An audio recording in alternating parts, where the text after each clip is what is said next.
ተዋህዶ መሸሸጊያዬ ኦርቶዶክስ መጠለያዬ ሰላምሽ ከፍ ይበልልኝ እናቴ ሁሌም ኖሪልኝ ሰላምሽ ከፍ ይበልልኝ እናቴ ሁሌም።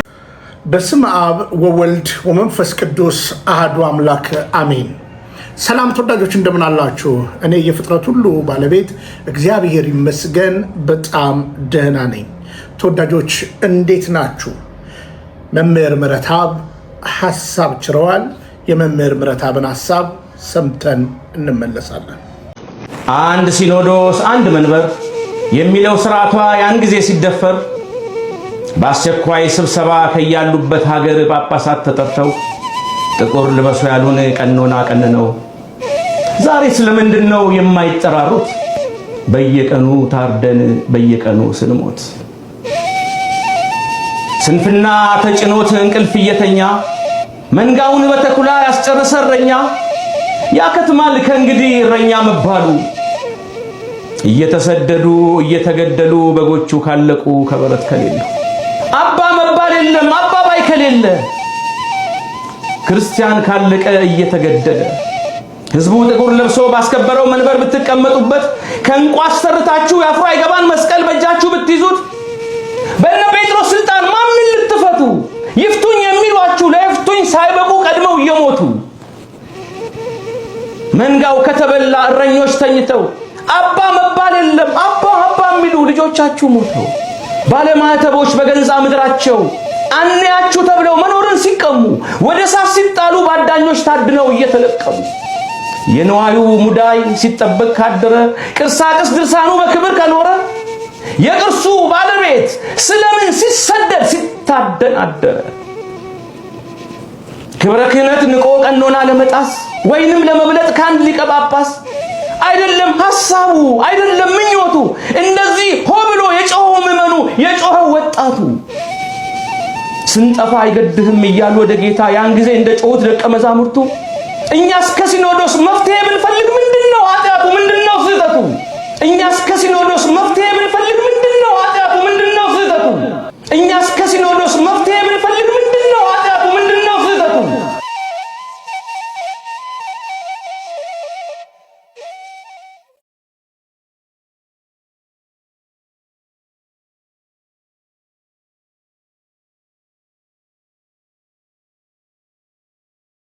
ቃልዎት ያሰማልን። በኩረ ሰባኪያን መምህር ምህረተአብ። ተወዳጆች እንግዲህ በዚህ ጊዜ የሚያስፈልገን አንዱ አንዱን እየነቆረ አንዱ አንዱን እያስቀየመ ለጠላት ነገሮችን መክፈት ሳይሆን አብረን መያያዝ ብቻ መፍትሄ ነው ብዬ አምናለሁ። መምህር ምህረተአብ ዝምታውን ሰብሯል። ሌሎቻቸውም እንደዚሁ ይቀጥላሉ። ቤተክርስቲያን እንድትከበር ስለሆነ ሰራዊቱ አገሩና እምነቱን በጽኑ እንዲያይ ሰራዊቱን መቀስቀስ፣ የመንግስት ሰራተኛውን ማደራጀት፣ ወጣቱን ለእምነቱ እንዲጋደል ማድረግ የእያንዳንዳችን ድርሻ ነው። ይሁንና ይሄንን ደግሞ በተለያየ መንገድ የምታደርጉ ሰዎች፣ በኔጌቲቭ ነገር ተቃውሞ ላይ የምታተኩሩ ሰዎች እርስ በርሳችን ላይ ብትጠነቀቁ ጥሩ ነውና ከዚህ በላይ ብዙ መናገር በዚህ ጉዳይ ላይ ካስፈለገን በውስጥ መነጋገር ይቻላልና ብታስተውሉ ጥሩ ነው። ተወዳጆች እንግዲህ ዛሬ የምናነሳቸው ሐሳቦች 2 እና 3 ይሆናሉ። የመጀመሪያው የምናነሳው በግልጽ መንግስት መግለጫ ሰጥቷል እና መግለጫውን ትላንትና ጀዋር ላይ በሰራሁት አንዳንዶች ተቀይማችሁ ኧረ ጀዋር እኮ ተለውጧል ምናምን ነገር ላላችሁ ይሄው እንኳን መንግስት እንኳን ከጀዋር ተሽሎ የተሻለ መረጃ ቀረበ። መቼም እኛ ያቀረብነው አለ አይደለ? በግልጽ አማርኛ መሰረት ሚዲያ ላይ የነበረው ትክክለኛው መረጃ አቀርበናል። ጀዋር ደግሞ ያንን ቀንሶ ያደረጋቸው ነገሮች አሉ ማለት ነው። ስለዚህ ማስተዋል ያለብን አንድ ነገር እንገራችሁ።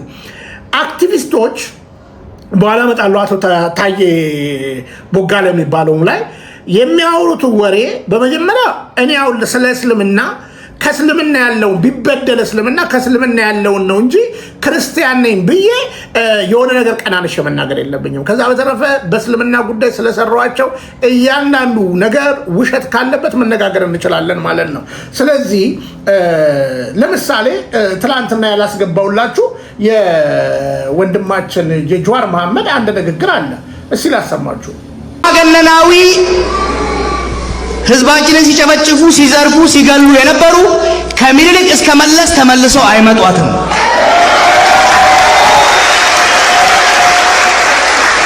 የዘራፊዎች የአፋኞች የገዳዮች ስርዓት ከነፍጠኛው እስከ ወያኔው ተመልሰው ኢትዮጵያ ላይ አይነክሷትም።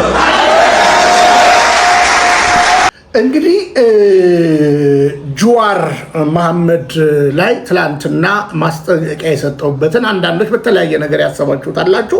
የጀዋር እነዚህ ጋርዶች የት ነው ያሉት በአሁኑ ሰዓት? እና ለወደፊቱ መጠንቀቅ ያለብን ለምሳሌ አጼ ምኒልክ ማን ናቸው ብሎ ማጥናት ስለ አጼ ምኒልክ፣ ምክንያቱም ስለማናውቀው ነገር ነው ጥላቻ እየዘራን ያለ ነው።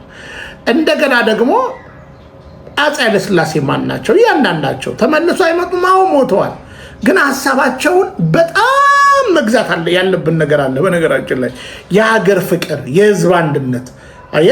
ስለዚህ በኢሞሽናል በደመ ነፍስ የምናደርገውን ንግግር ጀዋር መሐመድ ደግሜ ሌላ ጊዜ ተናግሬያለሁ፣ እንድታስተውለው ያደራ መልእክቴ ነው። ትላንትና ባነሳሁት ነገር ምንም አይነት ስህተት እንዳላደረግኩኝ በእርግጠኝነት እናገራለሁ። ምክንያቱም አጼ ምኒልክን ለመተቸት፣ አጼ ኃይለሥላሴን ለመተቸት፣ መለስ ዜናዊን ለመተቸት እኔ ላይክ መለስ ዜናዊ በነገራችን ላይ መለስ ዜናዊ የሃይማኖት ሰው ሳይሆን አንድ ቻይና ርዕዮተ ዓለምን አጥንቶ አገርን ለመዘወር የሞከረበትን ነገር በፓርላማ የሚመልሳቸው እያንዳንዱ ነገሮች ኢንተረስትድ ሆኜ ነበር የምሰማው በዛ ጊዜ ማለት ነው።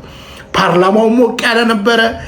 በዛ ጊዜ እነ ጋሽ ንጉሴ ቡልቻ፣ እነ ልደቱ አያሌው፣ እነ መራራ ጉዲና፣ እነ ነጋሶ ጊዳዳ የሚናገሩትን እንደ ታሪክ ባለቤት ብንሰማቸው ጥሩ ነበረ እና እኔ በዛ ዘመን በጣም ነበር የምሰማው በነገራችን ላይ ማለት ነው። አሁን ያው የእንቅልፋምና የውሸታም ፓርላማ ሆነ እንጂ ፓርላማችን እንደዚህ እኮ አልነበረም ተወዳጆች። ስለዚህ እነ ጀዋር መሐመድ የምትናገሩትን አስተውሉ።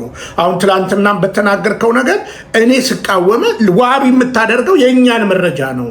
ቢያንስ መሰረት ሚዲያን እንኳን ባታምን ብለን ነው እየተናገርን ያለ ነው።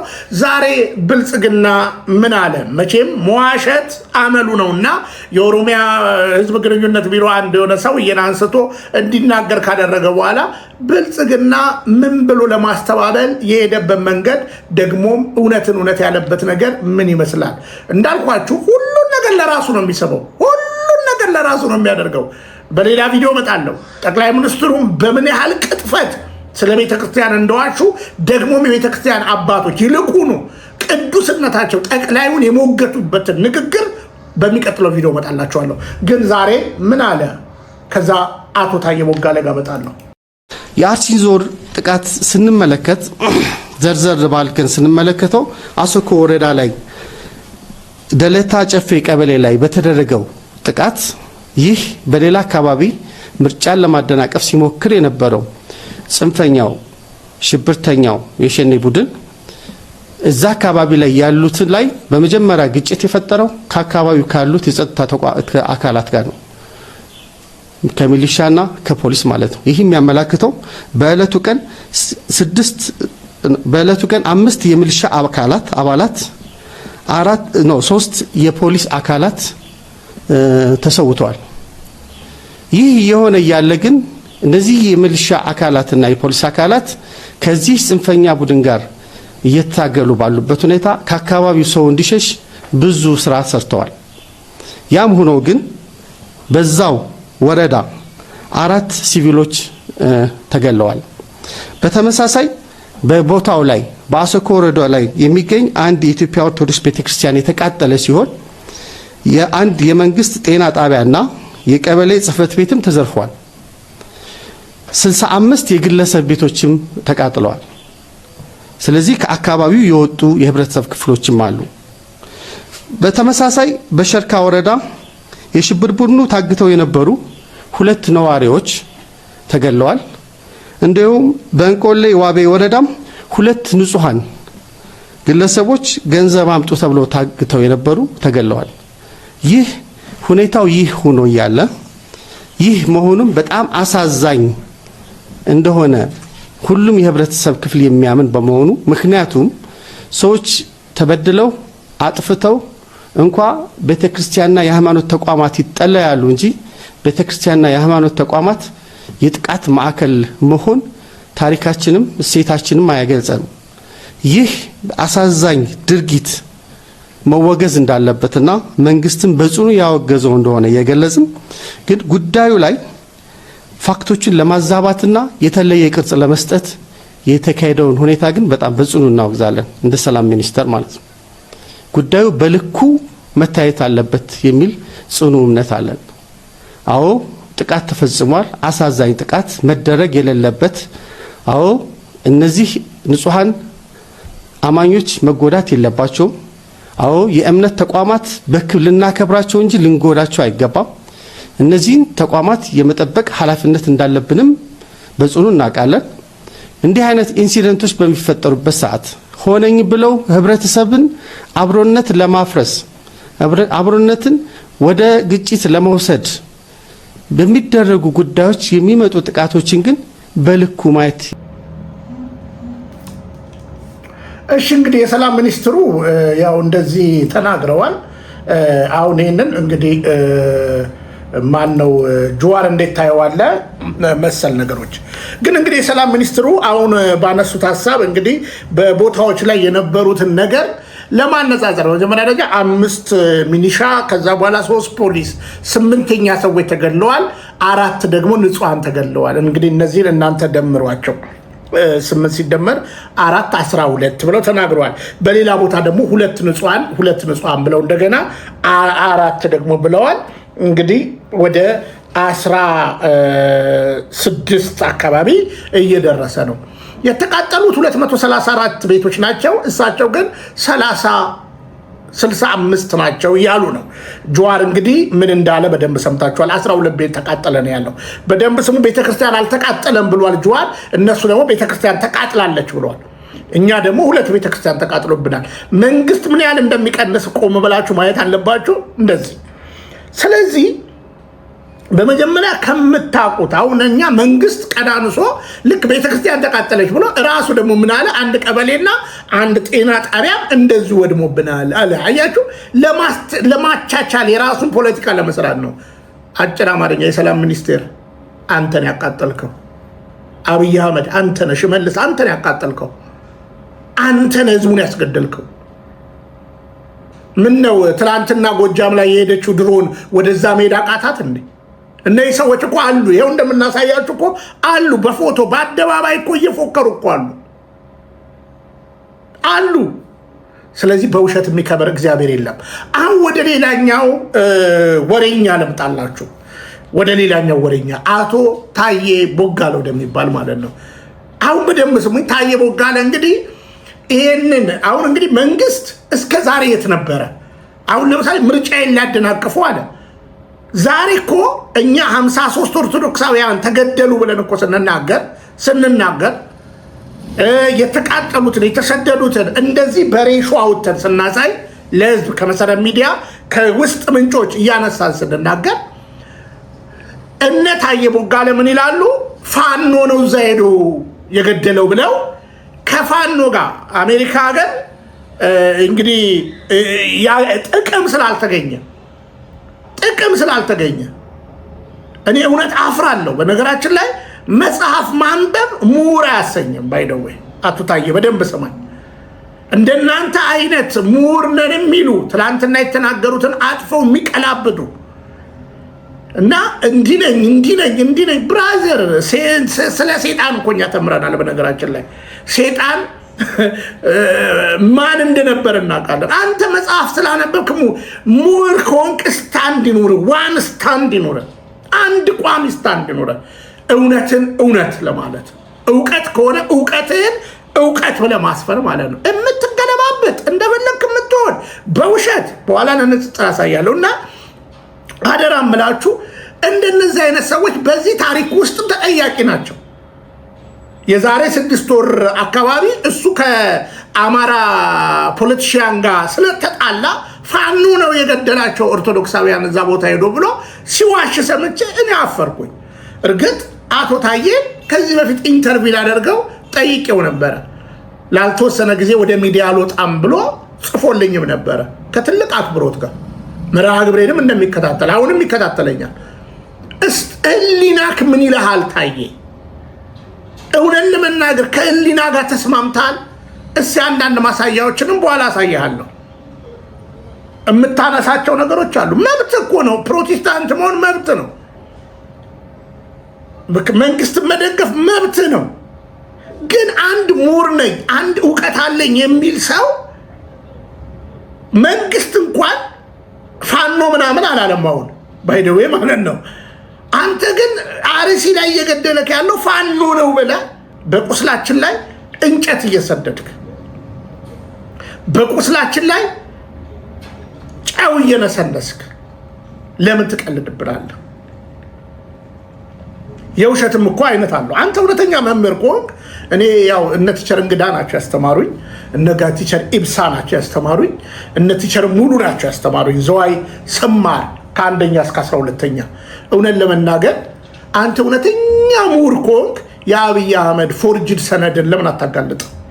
ብትሆን ማለት ነው መምህር ነኝ ካልክ ተማሪ ያላገኘውን ውጤት ሊጠቀምበት አይገባም ብለህ የፎርጅድ ሰነዱን በግልጽ እንደምናሳየው ማለት ነው ለምን አትቃወምም? ካልሰማክ ይሄው አሰማሃለሁ። ዶክተር አብይ አህመድ አሊ በ1994 ዓመተ ምህረት በኮምፒውተር ኢንጂነሪንግ ከማይክሮሊንክ ኢንፎርሜሽን ኮሌጅ የመጀመሪያ ዲግሪ ያላቸው በአሁኑ ጊዜ የኢህአዴግ ሊቀመንበር የኦህዴድ ሊቀመንበር ሆኖ እየሰሩ ናቸው። ይህንን የህይወት ታሪካቸውን ጽፈው ለአቅራቢው የሰጡት ጠቅላይ ሚኒስትሩ ራሳቸው መሆናቸውን ኢትዮ ፎረም አረጋግጧል።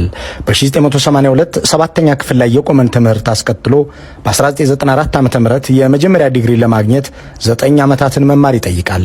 እሳቸው ግን ከ1982 እስከ 87 እንዲሁም ከ1990 እስከ 1993 ዓ.ም እንዳልተማሩ ግልጽ ነው። ታዲያ በ1994 እንዴት የመጀመሪያ ዲግሪ ሊያገኙ ቻሉ የሚለውን ጥያቄ ሳንመልስ የአዲስ አበባ ከፍተኛ 23 ትምህርት ቤት በ1996 እኛ ጋር የ12ኛ ክፍል ተማሪ ነበሩ ይለናል። በፓርላማ በ1994 ዓ.ም የመጀመሪያ ዲግሪ ያገኙ የተባሉት ጠቅላይ ሚኒስትር አብይ በሰነድ ተደግፎ በኢቢኤስ ቴሌቪዥን በቀረበው ፕሮግራም ላይ ደግሞ በ1996 የ12ኛ ቢ ክፍል ተማሪ ነበሩ ሲል እናገኘዋለን።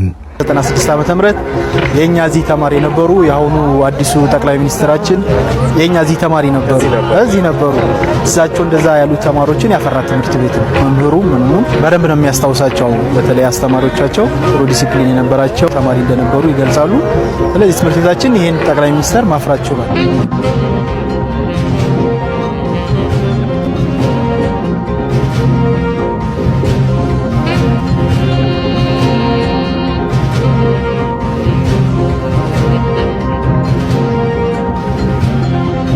ጠቅላይ ሚኒስትር አብይ ለአቶ ሽፈራው ሽጉጤ ጽፈው በሰጧቸው አጭር የህይወት ታሪካቸው ላይ በ1994 ዲግሪ እንደጫኑ ቢገልጹም ኢቢኤስ ቴሌቪዥን ግን በ1996 12ኛ ክፍል ተማሪ ነበሩ በማለት የጋሪና የፈረስ ቅደም ተከተል እንድንጠይቅ የሚያደርግ ዝግጅት በሮስተራቸው አስደግፎ ያሳየናል። በኢትዮጵያ የትምህርት ህግ ዲግሪ ለመያዝ ቢያንስ 12ኛ ክፍል ትምህርትን መጨረስና ማለፍን ይጠይቃል። በ1996 የ12ኛ ክፍል ተማሪ የነበረ ሰው በ1994 የመጀመሪያ ዲግሪ ያዘ ማለት ግን አንድ ህፃን ሳይወለድ ተራመደ እንደማለት ያለ ከተፈጥሮም ከህግም የተጣላ ገለጻ ነው። ይህ የአንደኛና የሁለተኛ ደረጃ የትምህርት እንቆቅልሻቸውን ሳንፈታው በወቅቱ በቦርድ ሊቀመንበርነት በሚመሩት ኦቢኤን ቴሌቪዥን ጠቅላይ ሚኒስትሩ ከመሆናቸው አንድ ወር በፊት አስቀድሞ ስለ እሳቸው ባሰሩት ዶክመንተሪ የአንደኛና ሁለተኛ ደረጃ ትምህርታቸውን በጅማና አጋሮ እንደተከታተሉ ተገልጿል። ዶክተር አብይ አህመድ አሊ ገና ከልጅነታቸው ጀምሮ ባለራዕይ፣ አርቆ አስተዋይና ነገውን መነሻና መድረሻ ያለሙ የተገነዘቡ ናቸው። የመጀመሪያና የሁለተኛ ደረጃ ትምህርታቸውን እዛው አጋሮና ጅማ ከተሞች ነው የተከታተሉት። በተጠቀሰው የሪፖርተር ዘገባ ላይ ወላጅ አባታቸው አቶ አህመድ አሊ እህቶቻቸውና ጓደኞቻቸው ብቻ ሳይሆኑ ራሳቸውን ጭምር ያረጋገጡት ነገር ጠቅላይ ሚኒስትር አብይ በ14 ዓመታቸው በ1982 አጋሮንና በሻሻን ትተው መሄዳቸውን ነው። ከዚያ በኋላም ለመማርም ሆነ የረጅም ጊዜ ስራ ለመስራት በዚያ አካባቢ አልተሰማሩም። የትውልድ አካባቢያቸውን ከመልቀቃቸው በፊት እስከ 12ኛ ክፍል ያለውን ትምህርታቸውን በበሻሻ በአጋሮና በጅማ ተምረዋል እንዳይባል ደግሞ ጋዜጣው ያነጋግራቸው የአጋሮ ትምህርት። ስለዚህ አንዳንድ ሰዎችን በዚህ ያክል ሀገር ላይ ሲያላግጡ ራሳቸውን እንደ ሊቃን እንደ ባለ እውቀት እንደ ፕሮፌሽናል እንደ ምሁር እያመናፈሱ የሚታየውን እውነት እየካዱ ለሚበሉት ቅራቅንቦ ለዛውም አንድ ቪዲዮ ላይ አይቻለው የካህናቶች ሸራተን እየበሉ ምናምን ብለ ያየዋል እና ሆድ የለወጠው ሰው ነው አንተን ያየሁት። እኔ አሜሪካ ሀገር እኮ ተራብኩ ስትል እዚህ የሚያዩ ሰዎች አሉ። እኚህ ሰው እየባካችሁ እርዷቸው እኮ ብዬ እኮ ላይቭ ፕሮግራሜ ላይ እኮ እንደው እርዷቸው ባካችሁ፣ ስደተኛ ነና እና ስደት አላዋጣም ስላለክ እዛ ሀገር የነበሩ ፖለቲከኞች የአቋምን ነገር ስለመረመሩና ስላጡ በዚህ ያክል ኦርቶዶክስና አማራን ጠልቶ በዚህ ያክል በጥላቻ መቆም ይቻላል? ታየ ከሰው ጋር ስትጣላ ያን ብሔር ማንጓጠጥና ያን ብሔር የማያደርገውን ያደርጋል ብሎ መናገርስ ያስኬዳል ብለሃል። ፋኖ ነው አርሲ መጥቶ የሚጨፈጨፍ ስትል ያሳፍራል። ካላወቀው ቦታውንም ብታጠናው ጥሩ ነው። ግን እስኪ አንድ የተናገርከውን ቪዲዮዎች ለንጽጽር ላሳይ፣ በራስ የሚምታታብህን ማለት ነው። ዶክተር አብይ ክብርት ከንቲባ አዳነች አቤቤን አምጥተህ በተለያየ ነገር ውስጥ ተፈትና የመጣች እንቁ አምጥተህ ለምን እንደዚህ አደረክ? ለምን አዲስ አበባ እንደተለመደችው አትኖርም ነበር? አዲስ አበባ የለመድነው ጨለማ ነው። ለምንድን ነው በመንገድ መብራት የምታንቆጠቁተው? ስህተት ነው። 4 ኪሎና ልደታ የተለያዩ ሰፈሮች ያ ድንጋይ ጭነን በገሙ ቆርቆሮች በሽንታሽንት መኖር ለምደን አፍንጫም እያዝበት ወደ ሄድ አያስታልፍም ነበረ ሽታው። ዶክተር አብይ ለምን አነጻት አዲስ አበባን? ከክብርት ከንቲባ አዳነች አቤቤና ከቲማቸው ጋር ሆነ ለምን አዲስ አበባን ከዓለም 3ኛ ወይ 2ኛ ዲፕሎማቲክ መናኸሪያ ናት እያልን እየፎከርን ከነ ባዶ ጉራንጉሯ ለምን አንተውናትም? ለምንድን ነው ያሳመርካት አዲስ አበባን? ማነው የ4 ኪሎን ቤተ መንግስት እንደ ደርግ ጊዜ እየፈራን እንደ ህወሓት ጊዜ እየፈራን ፎቶግራፍ ማንሳት ክልክል ነው ተብሎ እንደው እንደዛ ቆሽሽ ያሉ ቤቶች ቤተ መንግስቱ በአሮጌ ቤቶች ካሳንቺስና 4 ኪሎን በሚመስሉ ጭምልቅልቅ ያሉ ቤቶች ሆኖ እዛ ጋር እየፈራ ነው እንዳናልፍ ለምንድን ነው ከፍተህ የወዳጅነት ፓርክ የአንድነት ፓርክ ብላ አንዴ ሰርክ አንዴ ፎቶግራፍ እንድነሳበት ያረከው? እሺ አቶ ታዬ እንግዲህ አሁን ይህን ንግግር ተናግረሃል። በነገራችን ላይ አቶ ታዬ እኔ ከውስጥ ምንጮች እስከማውቀው በጣም የባንክ ፕሮፌሽናል ሰዎች ወዳጆች አሉ። ኢትዮጵያ በዓለም አቀፍ ደረጃ የተበዳሪነቷ ጉዳይ አነጋጋሪ ሆኗል። እነሱ እንኳን 51 ቢሊዮን ዶላር ተበድረናል ብለውና አህመድ ሼዳ እየተናገሩ ነው። አንድ ነገር ልናገር፣ እኔ በውስጥ ማቀው 86 ቢሊዮን ዶላር እዳ እንዳለብን ነው የምሰማው። አንዳንዶቹ ለዛውም ዋና ዕዳ እንኳን መክፈል ሳንችል ወለዱን መክፈል አቅቶን ሰሞኑን እንኳን የተወሰነብን ነገር አለ። ምሁር ነኝ ብለሃል፣ ግን ይሄን ጋር ከመምጣቴ በፊት እስኪ አንተ የተናገርከውን መልሼ ላሳይ። ዛሬ እንዲያሽቃበጥከውን ከዚህ በፊት የተናገርከውን መልሼ ላሰማ። የመኖሪያ ቤት ችግር ሆኖ እያለ ትልቅ ቤተመንግስት ማአት ሰዎችን አፈናቅሎ የፌዴራል ህገ መንግስት ማን ነው ቤተመንግስት ነበር። አሁን ደግሞ የኦሮሚያ ቤተመንግስት የሚባል እዛው አዲስ አበባ ውስጥ ይሰራል። ስለዚህ ችግሩን ከችግሩ በተቃራኒ ለመፍታት መሄዱ በጣም አስቸጋሪ ነገር ነው። እንግዲህ እንዲህ ብዬ ላስታርቀው። መጀመሪያ የተናገርከውን ቪዲዮ ስትበላ፣ ሁለተኛውን ያሰማውን ደግሞ ፋክት ስትጸና ብዬ ላስታርቀው፣ ወይንም የመጀመሪያውን ቪዲዮ ካበድክ በኋላ ሁለተኛውን ቪዲዮ ሳታበድ በፊት ብዬ ላስታርቀው ጋሽ ታዬ?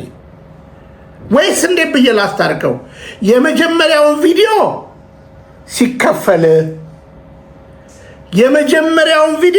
ሲከፈል ሁለተኛውን ቪዲዮ ስታውቃት ብለን እናስታርቀው።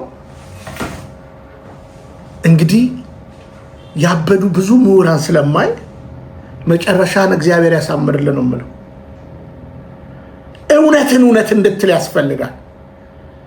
አዎ አዲስ አበባ አደባባዩ ከዱባይ በመጣ የቀረዳ አምፖል ዱባይን ጎብኝ ከፈለክ በየመጋዘኑ በቀረዳ አምፖል ዩኤዎች ሰጥተውት መብራት አድርጓል። ጭንቅላት ካለ ምሁር ከሆንክ ቤትህ ውስጥ መብራት አለ። አዲስ አበባ ውስጥ አትክልቶቹ ውሃ እየጠጡ ነው። ቤትህ ውስጥ ግን በሳምንት አንዴ ውሃ ይመጣል። ምሁር እንዲህ ነው ንጽጽር የሚሰራው ብዬ ልመክር ነው። እኔ እንኳን ምሁር አይደለሁም፣ አንድ ተራ መሀይም ነኝ። ግን ለእውነት መቆም ትልቅ ነገር አለ። ህሊና ምን ይልሃል?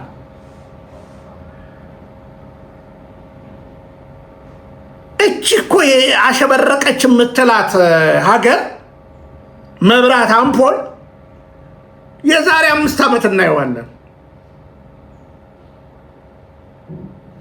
ወጪውን ቆርቆሮ ነው እያመረተ ያለው።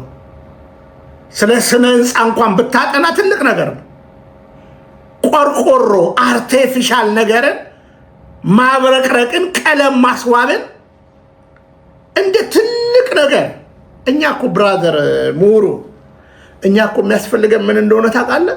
አትግደሉን ነው። አትግደሉን። ሰላም ነው የመንግስት የመጀመሪያ ነገር ሰላም ነው። ሰላም ነው። መዝናኛ አይደለም የመጀመሪያ ነገር ሰላም። ሁለተኛ የኢኮኖሚ ውድነትን ማረጋጋት። ተገቢ የሆነ ለሰው ልጅ የሚያስፈልገው ሰላም፣ መጠለያ፣ ውሃ፣ ልብስ። የመጀመሪያ እንግዲህ አንተ የታሪክ መምህር ከሆንክ ለሰው ልጅ ምንድን ነው የሚያስፈልገው? ይሄ አሁን ብልጽግና ሰጥቷል። አንተ እርግጥ ነው አልተራብክም። መግቢያህንም ስታስብ ከእግዚአብሔር ቀጥዬ ጠቅላይ ሚኒስትርን አብይ አህመድን ታምኜ ነው ወደ ሀገሬ የገባሁት።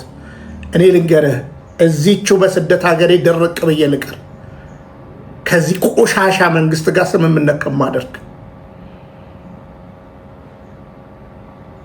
መብት ነው። ግን እውነት እንበል። ውጭ ነው እንደምታድረው የምታድረው እኮ ቤት እኮ ነው። ቤትክ መብራት ሳይኖር ውጭ መብራት አለ ብለህ ማላገጥ፣ ቤትክ ውሃ ሳይኖር ውጭ ውሃ አለ ብለህ ማላገጥ። ብራዘር ለራበው ሰው እኮ አምፖል ምኑም አይደለም፣ መብራት ምኑም አይደለም። ለዛውም ያደክመው የበላ ሰው እኮ ነው የሚዝናናው። በነገራችን ላይ አንተ የዘይት ውድነቱ አልነካም፣ የጤፍ ውድነቱ አልነካም። ከነሱ የተደጎምከው ነገር እንደፈለገ ነው የሚያስቃዥ። ስለዚህ የምታወራቸው ነገሮች በጠቅላላ እርስ በራሱ ኮንትራዲክት ያደርጋል። ታዬ ቆም ብለህ ማስተዋል አለብህ። አያሌ ቪዲዮዎችን ስለ አንተ አይቻለሁ፣ መርምር ያለው አይቻለሁ። አንዳንዶች ለዛው አፍረውብሃል። ምን ነው መጀመሪያ ላይ ተረሳክ እንዴ? የተናገርከው እንዴት እንዳደረጉ ተረሳክ እንዴ? እሺ ስማው፣ ራስህ ደግሞ መልሰህ መጋቢት 8 ቀን 2015 ዓ.ም ቅዳሜ ልጅን ከትምህርት ቤት አውጥቼ ወደ ቤት በመድረስ ልክ በራፌ ላይ ስደርስ የተፈጠረውን ነገር ገልጽላችኋለሁ። ከዛ በፊት ግን ምስጋና ለኃያሉ እግዚአብሔር ለሚጠብቀን ሁልጊዜም ከፊታችን ለሚቀድም እንደ ኃጢአታችን እንደ በደላችን ብዛት ሳይሆን እንደሱ ምሕረትና ቸርነት ለሚጠብቀን ለእግዚአብሔር ክብርና ምስጋና ይሁን። በመቀጠል ስም ሳልጠራ ያለ ልዩነት ድምፅ ለሆናችሁ እነማን ከጽንፈኝነት ነፃ ሆናችሁ ድምፅ እንደሆናችሁ፣ የትኞቹ አካላት ጮቤ እንደረገጡ፣ የትኞቹ ደግሞ በዝምታ ውስጥ ሆነው ጮቤ ከረገጡትም ሳይሆን ለፍትህ ከጎኔ ከቆሙትም ሳይሆን ለቆሙት እና ሁልጊዜም በጥርጣሬ ውስጥ ለነበሩ በግልጽ ግን ጽንፈኝነት ውስጥ ለመሆናቸው ቢያንስ በርዕዮተ ዓለም አንገናኝም ብለው ቢያስቡ፣ ቢያንስ ከኦነግ ጋር ሆኖ ይሰራል ብለው ቢያስቡ፣ ግን ስታሰር ምንም ይሁን ፍትህ ለፍትህ መጮህ ሲገባቸው ያው ብዙ ሰው ባለበት ቦታ ነው የተያዝኩትና ይህንን ማረጋገጥ የሚችሉባቸው የተለያዩ ምንጮች እያሉ ዝም ብለዋል። እና ለማንኛውም ግን ከኢሳት ቴሌቪዥን ደረጃ ሀብተወልድና መሳይ መኮንን፣ ሙክታሮቪች ኦስማኖቫ፣ ጌጡ ተመስገን ከሚስባ ከደር በርካቶች ከነገሌ ቦርና በጣም እጅግ በጣም በርካታ ሰውና ከመላው ኢትዮጵያ ደግሞ በርካቶች ከጎኔ መቆማችሁን በማሳየታችሁና ፍትህ በመጠየቃችሁ እግዚአብሔርን አመሰግናለሁ። በመቀጠል ባጭሩ የተያዝኩበት ሁኔታ ጎረቤት ያለ አንድ ሌላ ስራ ይሰራል። ነገር ግን እንደ ራይድ አይነት መኪናም አለችው እና ልጁ የሚያስተምረው ከኔ ጋር አንድ ትምህርት ቤት ነው። ስለዚህ ሰፈራችን ቅርብ ስለሆነ ጠዋት ሁልጊዜ በእግር ይዣት የምሄደው ልጄን ትምህርት ቤት እኔ ነኝ። ከሱ ልጅ ጋር አብረን ነው የምናደርሰው፣ ሁለታችን በእግር ነው የምናደርሰው። ስንመለስ ፀሐይ በሚሆንበት ጊዜና እሱ ስራ በማይኖረው ወቅት ላይ የኔ ልጅ መንገዱን ይዞት ይመጣል። እሱ ከሌለ በእግር ነው ልጄን ይዤ የምመጣው። ያው ጠቅላላ ከቤኬክ ቤት ፊት ለፊት ከዛ በኋላ ወደ ታች በምንወርድበት መንገድ ያሉና የሰፈሬ ሰዎች በሙሉ ያውቃሉና ይህንን ነው የማደርገው። በዚህ ሁኔታ ውስጥ ያለው በር ላይ ስደርስ የእሱ ልጅ መኪናውን በራችን ላይ አቁሞ የእሱን ልጅ ገቢ ብዬ ከመኪናው አልወረደም ነበር። የኔ ልጅ ደግሞ ለማስገባት ልክ ልንቀሳቀስ ስል የምሳ ሳህን በእጄ ይዣለሁ፣ ማነው የምትይዝበትን እንደገና ቦርሳዋን በእጄ ይዣለሁ። በዚህ ፍጥነት ሁለት ሰዎች አንዱ አጠገቤ ነው ያለው፣ እዚህ ጋር ጨምቶ ሽጉጥ አወጣብኝ። ምንም አይነት ሌላ አይነት ፕሮሲጀር ራሱ አልተከተሉም። ይሄ ነው ያ ነው አላሉም። ያው በቅጽበት ነው እንትን ያሉት። ወዲያው ሁለተኛው ሽጉጥን አወጣብኝ። ከዛ ወደ መኪና ገባ ሲሉኝ መኪናው መንቀሳቀስ ሲጀምር አልገባም አልኳቸው። መታገል ጀመርኩ። አልገባም ብዬ በኃይል ስታገል ሶስተኛው ሽጉጥ ይዞ ወጣ። ስመለከት ልጄ ወዲያውኑ ወንዶቹ ዝም ስላሉ በሽጉጥ አስፈራርተዋቸዋል እና እነሱ ዝም ስላሉ አንድ ሴት ጎረቤታችን አለችና ወደ እሷ ሄዳ በእጇ እንዲትላለች። በኋላ እንደሰማሁት አባቴን ነው የምትለው፣ ያዙት ነው የምትለው ነው የሚሉኝ እና ይሄን ካደረጉ በኋላ ይዘውኝ ሄዱ። አንደኛው ኢሰብአዊ አያያዝ ነው ያዙኝ። በቀጥታ እኔ በመጥሪያ መጥራት ይቻላል፣ በስልክ በሆነኛ ሰው ጠርቶ መያዝ ይቻላል። በየትኛውም ሰዓት ደግሞ ቀን በቀን ትምህርት ቤት ልጄን አድርሼ በእግሬ ነው የምመለሰው እና ስመለስ መያዝ ይቻላል። ብቻዬን ይሄ መጠቀም አልፈለጉም። በአዋራጅ ሁኔታ በኢሰብአዊ መንገድ ነበር መያዝ የፈለጉት። ቢያንስ ሌላው ይቅር ለልጄ ጥንቃቄ አልተደረገም እና ከዛ መኪና ነበር እና ሰፈሩ እንደሰማሁት ከወጣ በኋላ አሁን ተከቦ ነበር በተለያየ አቅጣጫና በጥንቃቄ የተመራ ኦፕሬሽን ነው። አንድ ግለሰብ የሚይዘው አይመስልም። ልክ የሆነ ታንክ የያዘ ሱ-23 የሚያበር ነው እንጂ እንደ አንድ መምህር 56 ዓመት እድሜ የተዳረሰ 36 ዓመት ያገለገለ ሰው ሚዙ አይመስልም ነበርና አጠገቤ ለቆማችሁ በአጠቃላይ ምስጋና አቀርባለሁ። ከዚህ በኋላ ያው አንድ ቬት ከፊት ከተንቀሳቀስን በኋላ መታ ተቀላቀለች። አንድ ቬት ከኋላ ሆነ። ፓትሮል ያዙ። ያው በህገወጥ አይነት መንገድ ሁሉ ነው መሄድ የጀመሩትና ልክ ወደ ወሎ ሰፈር መታጠፊያ ስንደርስ ፊቴ ላይ የለበስኩትን ጥቁር ፑማ ማነው አዲዳስ ጥቁር ከላይ የለበስኩትን እሱን አውልቀው ፊቴ ላይ አደረጉ። ግን በጣም ስስ ስለሆነ እንቅስቃሴውን ያሳየኝ ነበርና አንዳንድ ያስጎነብሱኛል፣ በጣም ጨምቀው ይዞኛል። መጨረሻ ከአዲስ አበባ ስንወጣ ለምንድነው ከአዲስ አበባ የምታወጡኝ አልኳቸው። ምን ትሆናለህ ከአዲስ አበባ ብትወጣና ብትሄድና ጠቅላላ የኦሮምኛ ቋንቋ ተናጋሪዎች ናቸው። ከዛ ያው የተወሰነ የመኪናዎች እንቅስቃሴ እየታየኝ ረጅም ጉዞ ከተጓዝን በኋላ በጣም ከረጅም ጉዞ በኋላ ወደ ቀኝ ታጠፉና ኮርኮንች መንገድ ውስጥ ገቡ። ያስታውቃል፣ ይታያል በተወሰነ ደረጃ። ቅድም እንደነገርኳችሁ ያው ሁላችሁም አዲዳስ ስስ የሆነውን አዲዳስ ማየት ትችላላችሁና የተወሰነ መንገዶችን ማየት ይችላል። ግን የት ጋ ነው የሚለውን ብትጠየቅ እውነት ለመናገር አላውቅም። ምክንያቱም ብለርድ የሆነ ኢሜጅ ነው የሚታየው። መኪና ሰልፉ ይታያል፣ ብለርድ ነውና ቦታውን ማወቅ አልችልምና ከዛ በኋላ ወደ ጫካ ውስጥ ይዘው ሄዱ። ልክ ፊቴን ሸፍነው ረጅም ጊዜ ካቆዩኝ በኋላ ሲከፈት ፊቴ አካባቢው ገደል አለ፣ ጫካ አለ፣ በጣም ጥቅጥቅ ያለ ደን አይነት ነገር ነው። እንደገና ደግሞ ገደል አለ ስሩና ስወርድ ማነው እንደዚህ እንትን ስል መሳሪያ የያዙ ሰዎች በብዛት አሉ። ሙሉ በሙሉ የሚነጋገሩት በኦሮምኛ ቋንቋ ነው እና ከዛ እንደገና ፊቴ ላይ ጥቁሩን እንትን መልሰው እንዲጠመጠም አደረጉና ይዘውኝ ገቡ። ከዛ በኋላ የደረሰው ስቃይ በቃላት ከምናገረው በላይ ነው። ከፍተኛ የሆነ ስቃይ ያስቃዩኝ። ያስቀመጡኝ የሆነ ወንበር የሚመስል መደገፊያ ያለው ነገር አለ፣ ግን ከስር የሚነደው እንትን በጣም የሚገርም ነው። ምን አይነት ኤሌክትሪክ ምን አይነት ሙቀት እንዳላጠቅሙ አፌ እንደ ኩበት ይደርቆ ነበርና ብዙ ከተሰቃዩ በኋላ ኢንተርቪው ያደረጉ በ4 ሞባይል ፎን አብርተውብኝ ፍላሽ ላይቱን አብርተው ጨለም ብሏል። ያው እሱኝ 9 ሰዓት ነው። እዛ ስንደርስ እንግዲህ 6 ሰዓት እንደሆነ ማወቅ አልችልም፣ ምክንያቱም ሰዓት እጅል የለም ላይም የሚችልበት እድል የለም። ከዛ ወዲህ የተለያየ ነገር እያናገሩና በተለያየ ሁኔታ ቪዲዮ ቀረጹ እና ማስፈራሪያው በእኔ ቢሆን የምትችለው ነው፣ ግን ከዛ ያለፈ ማስፈራሪያ ነበር ያለውና ሙሉ ያውቃሉ የቤተሰቦችን አቅጣጫ የቤተሰቦችን መኖሪያ አንድ ወንድሜ አለም ገና እንደሚኖር ነገሌ ቦረና ወንድምት እንዳሉኝ ቤተሰቦችን ጠቅላላና ማስፈራሪያው ከባድ ነበር። ምናልባት ያው ስጋ ከባድ ነው። በህይወቴ ፖሊስ ጣቢያ ሄጄ ስለማላቅ ምርመራም ስለማላቅ ፈተናው እጅግ በጣም ከባድ ነበር። በተለይ የመጀመሪያቸው ሲሆን በጣም ይከብዳል እና ከዛ በኋላ የሆነውን ሆሊፊው ብቻ ነው የምለው። ግን ከመካከላቸው ሰብአዊነት የሚሰማቸው ነበር። የሚሳደቡ አሉ በጣም አስቀያሚ በሆነ ቋንቋ እና እናትን የመስደብ ነው ሁኔታ ሁሉ ነበር አዳራው ምናምን ነገርና በጣም ያሳዝን ነበር።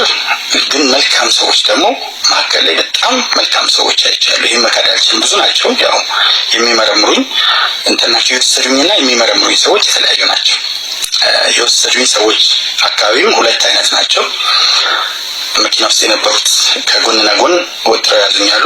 በጣም እየፈረጠሙ እየሰለጠኑ ከሚፈልገው በላይና ያንዳንዱ እንቅስቃሴ ላይ ፍራቻ ስለነበራቸው ወደ ኋላ ይዘኝ ስለነበር እጄ በ2 አቅጣጫ በጣም የሚያሰቃየኝ ከምቶች ሁሉ እግሬንም የተለያዩ የሰውነት ክፍሎችን ተመትቻለሁ። ግን በጣም የሚያሰቃየኝ እዚህ ጋር ያለው ስሜት ነበር። ወደ ኋላ ስለያዙኝ እዚህ ጋርና እዚህ ጋር ተጎድቻለሁ። አንዱ ማንሳት የምፈልገው ይሄ ነው። ሌላው መናገር የምፈልገው አጭር ነው። ያው ባለፈው ወጣለሁ ከሚዲያም ከምንም ብዬ ነበር እና እነሱ ይሄን ስላደረጉ ስለሆነ ከሚዲያ እንደወጣ ስለወሰንኩ ከሚዲያ ወጣለሁ እና በዚህ ያክል እንዲያርገውኛል ብለህ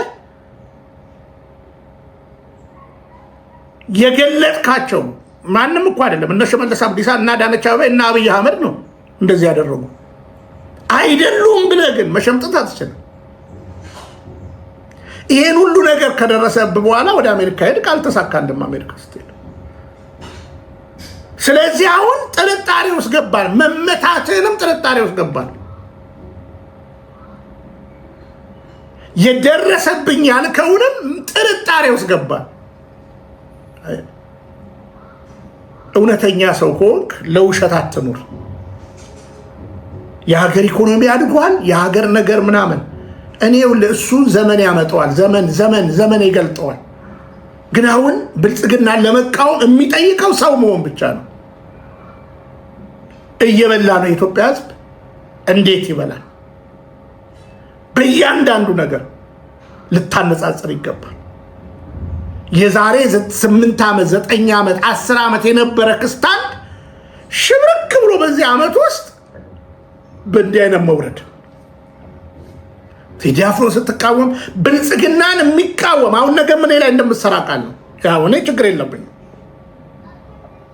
የጠየቁ ሎጂክ ነው። ምን ነው ልደታ ጋር ሽንት መሽኛ ምናምን የቱ ጋር ነው ሽንት የሚሸን ነው? ተው፣ ማታውቀውን አታውራ። አንተ ደጅ ላይ ልትሸና ትችላለህ። ልደታ አካባቢ ቤተክርስቲያን እንዳለች አስብ። ለንግግርም እንትን ማድረግ አለብህ። ስለዚህ እኔ አፍራለሁ። ይሄ ሁሉ ነገር ደርሶብህ በቃ ስትዋሽ። ለምሳሌ የኢትዮጵያ ሕዝብ አልተራበም፣ አልተቸገረም ትልና በአንድ ጎን ደግሞ የምትናገረው ቃል አለ። አልተቸገረም አልተራበም ካልክ በኋላ አማራን ለመስደብ የአማራ ሕዝብ ላይ እንዳይነት ነገር ትናገራለህ። እሺ ኢትዮጵያዊ አይደለም አማራ? የኢትዮጵያ ሕዝብ ረሃብ የለም ችግር የለም ብለህ ከደሰኮርክ በኋላ ቀጥረህ ንግግር ትናገራለህ። አማራ ክልል በመቀንጨር ከዓለም አንደኛ በመቀንጨር እኮ ነው። በመቀንጨር ከዓለም አንደኛ፣ በምግብ እጦት ከዓለም አንደኛ አድርጎታል። ገብታችሁ መመልከት ትችላላችሁ ዳታዎችን። በጥቅል የትምህርት ሽፋን ተውት፣ በንጥር በጥቅል የትምህርት ሽፋን አማራ ክልል ታች ወደቀ። አጠገቡ ካለው የትግራይ ክልል ተመሳሳይ ካለው ጋር የትግራይ ክልል 90% ቤቱ ሲሆን የአማራ ክልል 30% ቤት ነበር። በንጥር ተሳትፎ ስንወስድ 39 ይመስለኛል። አንዴ አዳማ ላይ ስብሰባ ነበርና እዛ ሄጄ የወጣ ሰነድ ነው በትክክልና በተጨባጭ እሱ የሚታይ። ሌላው የሚያስተዳድረው አማራ ክልል ህወሓት ነበረ። ምንም አይነት ጥያቄ ባልነበረበት ሁኔታ አማራ ክልል ብንሄድ አሁን አንደኛ አመራሮቹ 100% የራሱ ልጆች ናቸው። ሁለተኛ በጀቱን 100% የሚጠቀመው እሱ ነው። ሶስተኛ ከቅርሶቹ ጀምሮ እያንዳንዱ ነገሮች እያደጉ ነው። አራተኛ ከተሞቹ እንደሌሎቹ ከተሞች በስማርት ሲቲነት እያደጉ ነው። አምስተኛ እንግዲህ ይሄ ጭንቅላትህ እሺ ሌላ አንድ ሁለት ቪዲዮ ላሰማ። አማራ ህዝብ 50 ሚሊዮን አካባቢ ይመስለኛል፣ ከዛ በላይም ነው በትክክል ቢቆጠር በጣም ሰፊ ቁጥር ያለው ነው። በቆጠራ የተደረጉት ቅሰባዎች ትተናቸው ማለት ነው። ሰፊ ቁጥር ያለው ከኢትዮጵያ ህዝብ ቢያንስ 1/3 አማራ ነው። ከሶስቱ ሰው አንዱ አማራ ነው። ስለዚህ አንድ አማራ ሲነካ 1/3 ኢትዮጵያ የኔ ወገን ተነካ ማለት ነው። ስለዚህ ይሄ ማህበረሰብ የሚያደርገው ትግልና ተገቢ ቦታው ላይ እንዲደርስ ለሚያደርገው ትግል በቂ የሆነ ድጋፍ አለኝ። ስለዚህ አማራውን እንደሚቃወም ተደርጎ እንዳይወሰድ ነው። ሁለተኛ አሁን የምናደርገው መድረክ አንድ መድረክ ነው። የኢትዮጵያን የፖለቲካ እጣ ፈንታ የሚወስን መድረክ አይደለም፣ ግብአት የሚሆን መድረክ ነው። በርካታ መድረኮች ይሄ የአማራውን ትግል ወደኋላ ይወስደዋል ማለት እኔ ይቅርታ አድርጉልኝና ለዚህ ህዝብ ንቀት ይመስለኛል። ለአማራው ህዝብ ያለ ንቀት ይመስለኛል። የአማራው ህዝብ በአንድ መድረክ አይደለም መሬት ላይ የሚደርስበትን አይቷል። ወለጋም እንደደረሰበት አይቷል። ጉራ ፈርዳም እንደደረሰበት አይቷል። አጣዬ ላይ ምን እንደደረሰ አይቷል። አሁን ደግሞ አማራውን ትጥቅ ለማስፈታት በሚደረገው ጥረት ውስጥ ትክክል አለመሆኑን የዛሬ ዓመት የጻፍኩትን ሊንክ አወጣለሁ። ራይት ሼር አደርጋቸዋለሁ። በሰዓቱ ከተፈለገ እዛው ሰዓት ላይ መድረክ ላይ ቁጭ ብዬ ሼር አደርጋቸዋለሁ። እሺ እንግዲህ ድገመን ካላችሁ እንደዚሁ ንጽጽር ሰራለሁ ማለት ነው። በዚህ ያክል ሰው ይገለበጣል። በዚህ ያክል ሰው እንትን ይለወጣል። ባይደዌ አማራ እንደው ተው የኢትዮጵያ ህዝብ ምሁር ነው። 86ቱም ብሔር ብሔረሰብ ምሁር ነው። ዳሩ ግን እንዳንተ አይነት ምሁር አይደለም። ታዬ እንዳንተ አይነት አይደለም። ስታንድ ያለው እኔ ከሆኑ ሰዎች ጋር ስጣላ ክቡሩን ህዝብ በዚህ ያክል ልናገር ይገባል? አልችል ስላልኩኝ እነዛ እኔ አሁን እያናገረኝ ያለው ምሁር ነኝ ብለህ ስለደረደርክልን ነው። ብዙ ነገር ዓለምን ዞር ያለው ብለህ እንትን ነውር እኮ ነው። ነውር እኮ ነው። ነውር እኮ ነው። የምትናገራቸውን ነገሮች ሁሉ እስኪ ቆም ብለህ ብታስተውላቸው ደስ ይለኛል። እስኪ ሌላም ልጨምርልህ።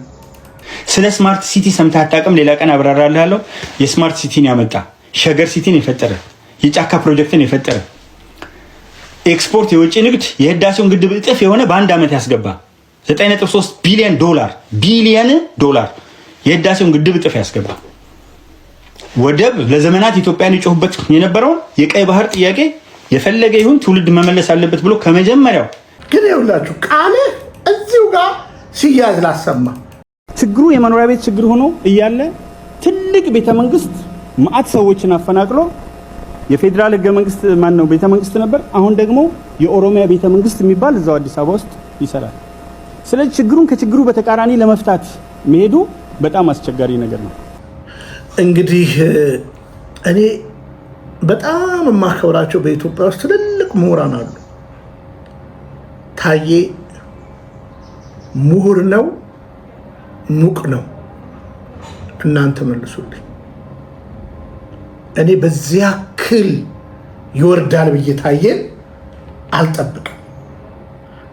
ለንጽጽር ሁለት ቪዲዮዎችን በስተመጨረሻ ያሳያችኋለሁ። ግን ታዬን ዛሬ እንዲህ ነው የማስበው፣ ነገ እንዲህ ይሆናልን ብዬ ጠብቃለሁ። እችን ላሳያችሁና የአንድ የማከብረው ሰው ምክርን ሰምተን እንመለሳለን።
እንደዚህ ይሆናል። በነገራችን ላይ እንደ አንድ ወንድም ነው የምነግራችሁ።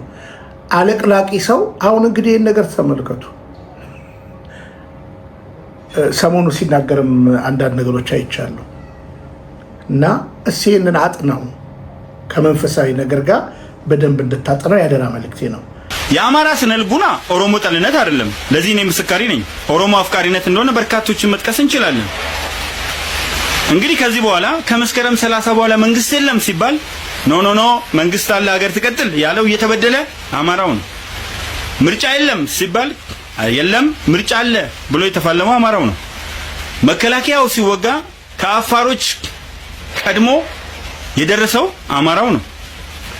እንደገና ከወለጋ አጣዬ፣ ጎንደር ከተለያዩ ቦታ ከጉራ ፈርዳ በሚሊዮን ተፈናቅሎ በክረምት ሜዳ ላይ ፈሶ ያለ ከለት ጉርሱ ለቤተሰቦቹ ማገዝ ሲገባው ሰርቆ ሳይሆን ለፍቶ ካገኘው ቀንሶ ከቦረና ጀምሮ እኔ ድፍት ልበልልህ ወገኔ እያለ እየተረባረበ ያለው አማራው ነው። ደብረ ብርሃን፣ ዋግምራ ስንትና ስንት አማራ ነው ተፈናቅሎ ያለው። በወያኔ ጦርነት፣ በሸኔ መንግስታዊ መዋቅር ድጋፍ ጦርነት እየተፈናቀለ ያለው አማራው ነው። አማራው በሚሊዮን ወገኖቹ ሜዳ ላይ ናቸው። ነገር ግን ቦረና ወገኖቹ ሲወድቁ በረሃብ ሲንገላቱ ሳይ ለወገኖች ሳይ አላለም። እዛ ጋር የሚረዳው ብዙ ድርብርብ መከራ ያለበት መልሶ እጁን በስፋት እየዘረጋ ያለው አማራው ነው። በእኔ ገጽ ማየት ይቻላል። አማራው እያለ ያለው ኢትዮጵያን እኩል ተካፍለን በእኩል ችሎታ ተወዳድረን በእኩልነት እንኑር እንጂ እኔ መጥቼ ላስተዳድር አልወጣውም። በቅጡ ልኑር እንደማንኛውም ሰው። እናንተ በሚሊዮኖች ውጭ ሀገር እየኖራችሁ አሜሪካ ውስጥ በሚሊዮኖች። እሺ እንግዲህ ታዬ ይሄን ባለበት መልሶ ደግሞ ከሰዎች ጋር ሲጣላ ልድገማችሁ ምን እንደሚል ላሰማችሁ። አማራ ክልል በመቀንጨር ከዓለም አንደኛ፣ በመቀንጨር እኮ ነው። በመቀንጨር ከዓለም አንደኛ፣ በምግብ እጦት ከዓለም አንደኛ አድርጎታል። ገብታችሁ መመልከት ትችላላችሁ ዳታዎችን። በጥቅል የትምህርት ሽፋን ተውት፣ በንጥር በጥቅል የትምህርት ሽፋን አማራ ክልል ታች ወደቀ። አጠገቡ ካለ ጤነኛ ነው ካላችሁ በውስጥ ጻፉልኝ። እኔ ግን ጤነኝነት አይመስለኝም። ኦሮሞን በፈለገ ስም ብጠራው ቁመቱን ዝቅ አታደርገው። የተትረፈረፈ ምርቱ በስተመጨረሻ ተወዳጆች ታዬን ድሮና ዘንድሮ ከዚህ በኋላም በደንብ ገልጣለሁ። አሁንም ጋሽ ታዬ የምንመክር አንድ ነገር ነው። እልውስ መጋባትን ትተህ እውነትን እውነት እንድትል ቆም ብለን እንድታስተውል ጥሩ ነው። ይሄ ሆድ ክትፎን በላ ሽሮን በላ አያመሰግንም። አመስግነን እንድንበላ እግዚአብሔር ስለፈቀደ እንጂ ክትፎ ስላበላኝ ቴንኪው ሽሮ ስላበላኝ አይልህም። እና በእውነት የታሪክ ምሁር ከሆንክ የኢትዮጵያን ትክክለኛ ገጽታ እንድታሳይ ያደራ መልእክቴ ነው። በተጣላቸው ግለሰቦች ተነስተ ይህንን ክቡር ህዝብ የአማራ ህዝብን ማንቋሸሹ አይጠቅም። ትላንትና የኦሮሞ ህዝብንም እንደፈለግ ስትናገር ነበረ። ስለዚህ እንዲህ መገለባበጥ ከምን መጣ? ከገንዘብ። ነገ ያልፋል እንዳልኩ ሁሉን ጥለን እንሄዳለን። የማያዳግም ነገሮችን በደንብ እንሰራለን። አንዳንድ ወዳጆችን መልሰውል ብዙ ነገር ብለዋል። ከኔ ጋር ግን ሎጂክ ነው የጠየቅኩ። ለምን ዋሸ ነው እያልኩ ያለሁት። ከትልቅ አክብሮ ጋር ነው እየጠየቅኩ ያለሁት። ይሄ ሆድ አንድ ቀን ይቆማል፣ ይሄ አፍም አንድ ቀን ይዘጋል። እውነትን እውነት ብሎ ግን ዘመንን መጨረስ ትልቅ ነገር ነው። አምፖል ጌጥ ሆነ፣ አምፖል ክብር ሆነ። እውነት ለመናገር 9 ቢሊየን ዶላር አብይ አስገብቷል ከህዳሴ ግድብ ምናምን። እባክህን አጥና። የህዳሴ ግድብ እርግጥ ስራ ጀምሯል። እያመረተ ያለው ገንዘብ እንዴት ነው? አጥና መልእክታችን ነው። በውሸት የሚከበር እግዚአብሔር ስለሌለ ዛሬም ሀገሬ ረሃብ ላይ ነች። እንዳንተ አይነቱ መሰሎች ላይራቡ ይችላሉ፣ ላይጠሙ ይችላሉ። አለቅልቀው ይበላሉ ይጠጣሉምና እውነታው ይህ ነው። እኛም እኮ ብንስማማ ባለን ሀብት ላይ እንደ አንተ ሳይሆን ማለት ነው ባለን ሀብት ላይ ብዙ ነገር ሊጨምርልን እንችል ነበረ። ሞት ይሻለናል ብለን ነው ከዚህ አውሬ መንግስት ጋር እየተጋፈጥን ያለ ነው። አሁንም መነሻዬ አርሲ ነው። አርሲ ላይ የተገደሉት በሸኔ በሽመልስ በአብይ ከማለት ይልቅ ፋኖ ነው የገደላቸው ብለ ስትዋሽ በማየቴ በጣም አዘንኩብህ። ንስሐ ግባ በእውነት ለመናገር። በመጨረሻ የወንድማችንን 2 ቪዲዮ አይተን እንጨርሳለን። በ800 ዓመት ታሪክ ውስጥ ያልሰራን ስራ በ8 ዓመት ውስጥ እንዳመጣ ከፈለገው ሰው ጋር ለማዋገት አልኩኝ። ለውጦ ስላሳየኝ፣ ተአምር ሰርቶ ስላሳየኝ፣ ብዥታ የነበረብኝን ነገር በብዙ እጥፍ ስለገፈፈና ተአምር ስለሰራ በረሃብ የምትታወቅ ሀገር በኦክስፎርድ ዲክሽነሪ ላይ በንቅዘት በለማኝነት የተቀመጠች ሀገር በሚገባ ቀይሮ በስንዴ ምርት ከአፍሪካ አንደኛ ብቻ ሳይሆን ሁለተኛ ከሆነችው ግብጽ 3 እጥፍ ማለት ምን ማለት እንደሆነ ስለሚገባኝ 45000 ስፖርት ማዘውተሪያዎች ምን ማለት እንደሆነ ስለሚገባኝ ኢንተርናሽናል ሞኔታሪ ፈንድ ዓለም አቀፉ የገንዘብ ድርጅት ኢትዮጵያ በዚህ በያዝነው የግሪጎሪ ዘመን አቆጣጠር በፕሮጀክሽኑ ኢትዮጵያ 9.2% አድጋለች። ዓለም አቀፍ ጉባኤዎች በዚህ ዓመት ብቻ 200 በ9 ወር አከናውነው ተጨማሪ 50 ቡክ የተደረጉ ስላሉ በአረንጓዴ አሻራ አንደኛ ስለሆነ 9.5 ሚሊዮን ተማሪዎች ስለሚመግብ 580 ሺህ መኖሪያ ቤቶች አዲስ አበባ ውስጥ ብቻ ስለሰራ በ8 ዓመት በጦርነትና በእናንተ ጃውሳ ወለፈንዲ ጃውሳ ተሰቅዞ ተይዞ ሳተላይት ሲቲ የጫካ ፕሮጀክትና 70 ከተሞችን ስላሳደገ ገጠሩን በእያንዳንዱ የአገዳ የአዝርዕት የፍራፍሬ ልማት ስላንበሸበሸ የትኛውም የዓለም መሪ ካደረገው በላይ በ8 ዓመት ውስጥ ያመጣው ተአምር በሰራዊትም በምንም ተንትኜ ማስረዳት ስለምችል በቃሌ ስለምነግርህ ስለምወደው ልጆቹ እንጀራ ይላሉ፣ እኛ ምን እናቀርባለን? ወጥ አርጉበት ይላሉ። ከምን ነው ወጥ የሚመጣው? ሽሮ በርበሬ የለው ዘይቱ ሽንኩርቱ ቀርቶብን ጨውና በርበሬ አደባልቆ ማቅረብ ከብዶብናል። ምን ኑሮ አልተመቸንም። ምን ሆነው ጠፍቶናል።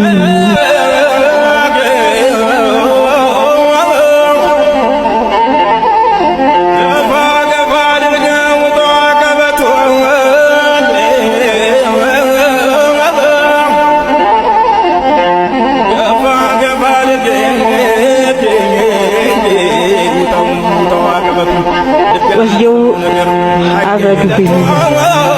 አሁን የዛሬ ስመጣ እኔ እንደው እዚህ ሀገር አልቀመጥም ልጅ የሌለበት ብዬ መጣሁ።